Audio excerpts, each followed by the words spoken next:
Le sevrage des antidépresseurs peut être tout particulièrement douloureux, et cela est encore plus vrai selon certaines molécules comme la paroxétine par exemple. Il est normal lorsque l'on se sent mieux, vouloir arrêter son traitement mais c'est souvent plus compliqué que prévu. Lorsque vous avez débuté le traitement, le prescripteur a dû vous expliquer que ce type de traitement ne provoquait pas de dépendance.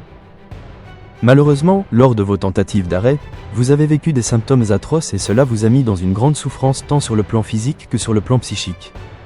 Lors de l'arrêt progressif de votre traitement, vous vous sentez terriblement mal. Vous êtes épuisé, avez des vertiges, des maux de tête, des maux de ventre, des insomnies.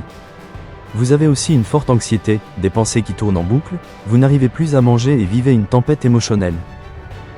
Vous n'êtes pas seul dans ce cas.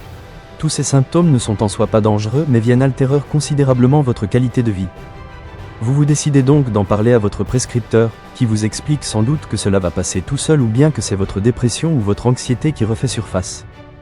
Le prescripteur vous dit donc qu'il serait judicieux de reprendre votre traitement. Or, au fond de vous-même, vous avez conscience que ce qu'il se passe est différent et que c'est bel et bien le sevrage qui vous a rendu dans cet état.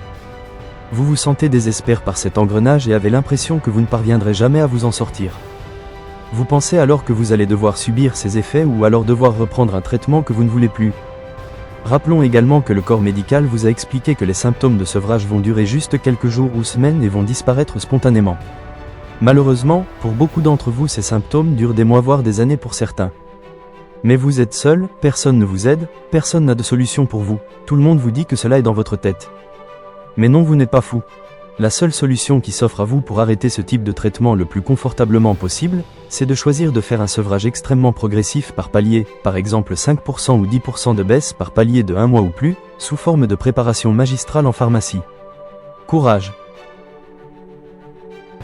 Vous n'êtes pas seul. Vous allez réussir.